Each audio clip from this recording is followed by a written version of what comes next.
Quando a gente pensa na sociedade colonial brasileira, a primeira imagem que vem à cabeça é quase sempre a mesma. Engenhos de açúcar, homens brancos de chapéu largo mandando em tudo e lá no fundo, a senzala. Mas essa visão, apesar de ser real, é só a superfície de uma história bem mais complexa, cheia de contradições, trocas culturais, violência, resistência e também convivências forçadas.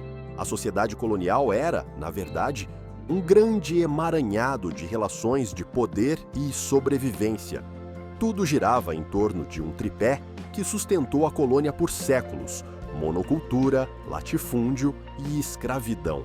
A elite dominante era formada pelos senhores de engenho, homens brancos, geralmente portugueses ou descendentes diretos, donos da terra, da produção e, sim, donos de pessoas. Eles não eram só fazendeiros ou empresários do açúcar, eles eram a lei dentro das suas propriedades.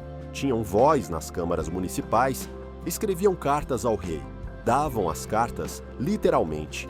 A Casa Grande era o símbolo desse poder. Alta, com varanda, móveis europeus e vista privilegiada para a senzala, ela já mostrava, na prática, quem mandava. Já os escravizados, bem, esses estavam do outro lado da história, vindos da África em navios negreiros, arrancados de suas famílias, vendidos como objetos e forçados a trabalhar nas piores condições. E mesmo assim, mesmo com toda a violência, eles resistiram. E essa resistência não era só com fugas e rebeliões. Embora isso também tenha existido, era uma resistência diária, cultural e espiritual. Era continuar rezando como seus ancestrais, dançando, contando histórias, cozinhando, falando sua língua, educando os filhos. Era manter viva a dignidade num sistema que fazia de tudo para apagá-la. Entre os extremos da Casa Grande e da senzala surgia outro grupo, os mestiços. A miscigenação foi, desde o início, uma marca da sociedade colonial brasileira. Portugueses se relacionaram com mulheres indígenas e africanas, muitas vezes à força, e dessas relações nasceram os mamelucos, mulatos e cafuzos. Esses filhos da mistura foram ganhando espaço. Alguns viraram artesãos, tropeiros, comerciantes, intérpretes. Alguns até conseguiram terras ou algum prestígio. Mas calma lá, isso não significa igualdade. A sociedade colonial era profundamente marcada por uma lógica racializada. Quanto mais clara a pele, mais chances de ascensão social. Quanto mais escura, mais próximo da base da pirâmide. Essa mobilidade limitada criava a ilusão de um Brasil cordial, onde todos conviviam em harmonia. Mas essa convivência vinha carregada de violência simbólica, exclusão e desigualdade. Uma falsa paz social que escondia, na verdade, relações de opressão. E como esquecer da Igreja?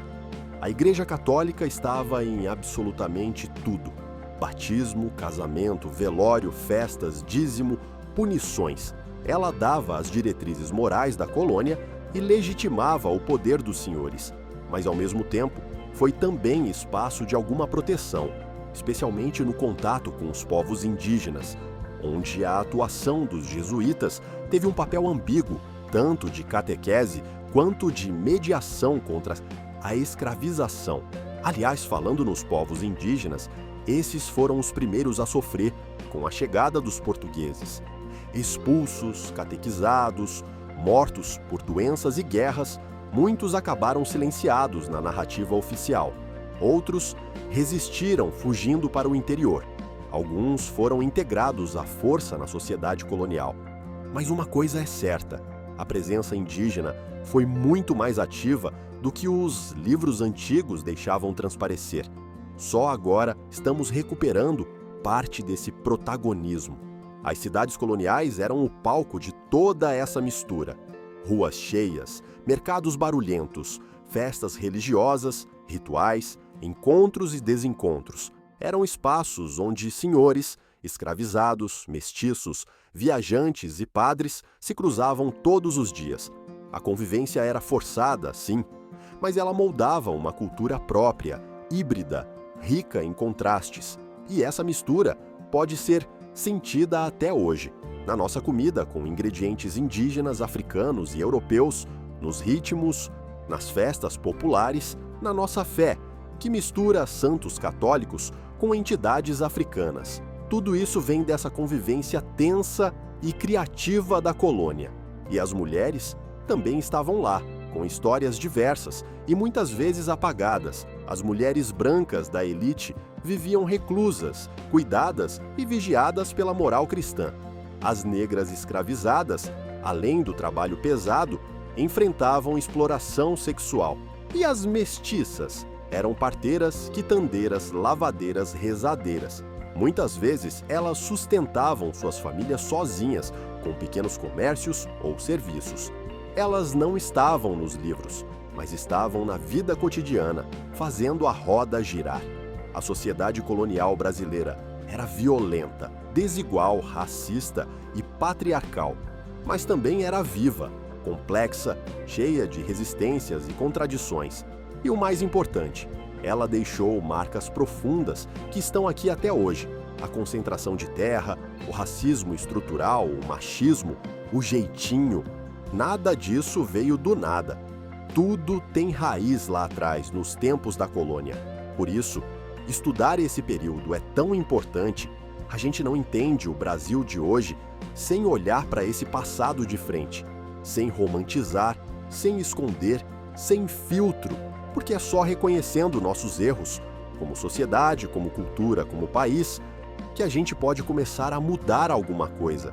Se você curtiu esse vídeo e quer entender ainda mais sobre o Brasil que a gente vive hoje, se inscreve aqui no canal e deixa o like. Isso ajuda demais o projeto a continuar e alcançar mais pessoas. E aproveita os comentários aqui embaixo para dizer qual parte da sociedade colonial você acha mais chocante ou mais interessante. A sua dúvida pode virar o próximo vídeo. Valeu por assistir até o fim e até a próxima aula, onde a gente descomplica a história com verdade, contexto e um pouco de café.